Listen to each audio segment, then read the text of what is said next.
there'll be plenty of times where being a woman is probably not helping your career. So when it does help your career, take the opportunity and then stand out.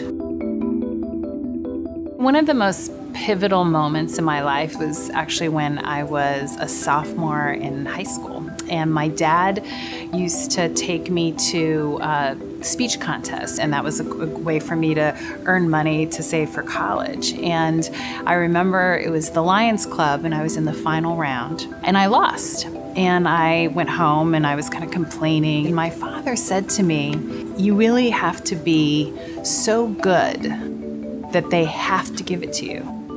And you weren't. It was a really good lesson for me. I really took to heart the idea of excellence and no excuses.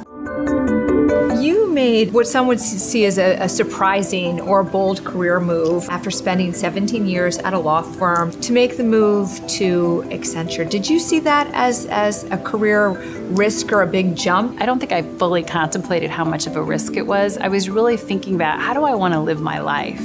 I was 42 years old, and I said, I can see my future. Like, I know what the next 20 years are going to be like if I stay here. And Accenture really provided an opportunity to challenge myself. Because if you think about it, I went from the young girl who had never traveled outside the US, who went and studied Chinese. Then I went to law school, and I grew up in a family that didn't sort of live in the corporate world. Then I became general counsel at a company of technology, and I didn't know that. And so each time you make a choice, and it's a choice about reinvention. How would you describe your leadership style now, and how has it evolved over time? I've always been someone who has been collaborative, but I would say it's collaboration on steroids. I learned early in my career that tapping into the best people and not having an ego, like really knowing what you don't know and what you do know and how to bring teams together is how to be most effective. Throughout your career, you're someone who has always pushed yourself outside of your comfort zone. What pushes you outside of your comfort zone now? I feel like every day I'm being pushed outside my comfort zone because what we're doing as a company is trying to help our clients lead disruption instead of being disrupted. One of the ways that I keep myself kind of grounded is my husband bought this little sign that hangs on our wall, and it says, "If your dreams don't scare you, they're not big enough."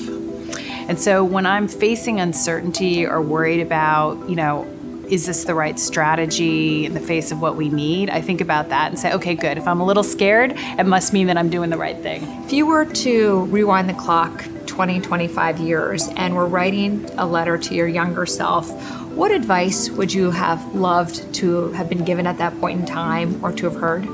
I would say to believe in yourself, because I've often worried and spent more time not having confidence, reached what I wanted to, and then realized, wow, I was a lot better than everyone else, right? And I think you really have to follow your instincts and have confidence to make the journey a little bit less stressful.